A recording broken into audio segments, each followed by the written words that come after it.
इचलकरंजी शहरातील अंगणवाडी सेविका व मदतनीस यांनी निवडणूक विभागाकडील मतदार केंद्रस्तरीय अधिकारी BLO म्हणून काम करण्यास स्पष्ट नकार दिला आहे। याबाबत कोल्हापूर जिल्हा अंगणवाडी कर्मचारी संघाच्या वतीने महापालिका प्रशासन आणि प्रांताधिकाऱ्यांना निवेदन देऊन भूमिका स्पष्ट करण्यात आल्या।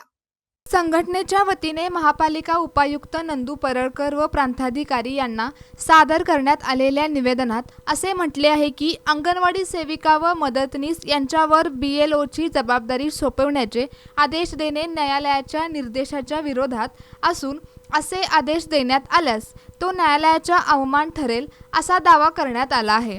त्यामुळे अशा प्रकारचे आदेश देऊ नयेत, अन्यथा संघटनेच्या माध्यमातून कायदेशीर व संघटनात्मक पातळीवर आंदोलनाचा मार्ग स्वीकारला जाईल असा इशाराही निवेदनातून देण्यात आला। यावेळी संघटनेचे नेते सुनील बारवाडे यांच्या नेतृत्वाखालील शिष्टमंडळाने प्रशासनाशी चर्चा करून अंगणवाडी कर्मचाऱ्यांच्या अडचणी मांडल्या।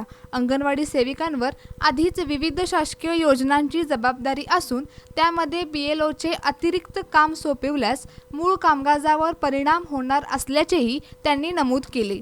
निवेदन देण्यापूर्वी महापालिका व प्रांत कार्यालयासमोर अंगणवाडी सेविका व मदतनीसांनी घोषणाबाजी करून आपल्या मागण्यांकडे प्रशासनाचे लक्ष वेधले। BLOचे काम करण्यास सक्ती करू नये, तसेच अंगणवाडी कर्मचाऱ्यांवर अतिरिक्त जबाबदाऱ्या लादू नयेत अशी मागणी यावेळी करण्यात आली। या आंदोलनात शहरातील मोठ्या संख्येने अंगणवाडी सेविका, मदतनीस आणि संघटनेचे पदाधिकारी सहभागी झाले।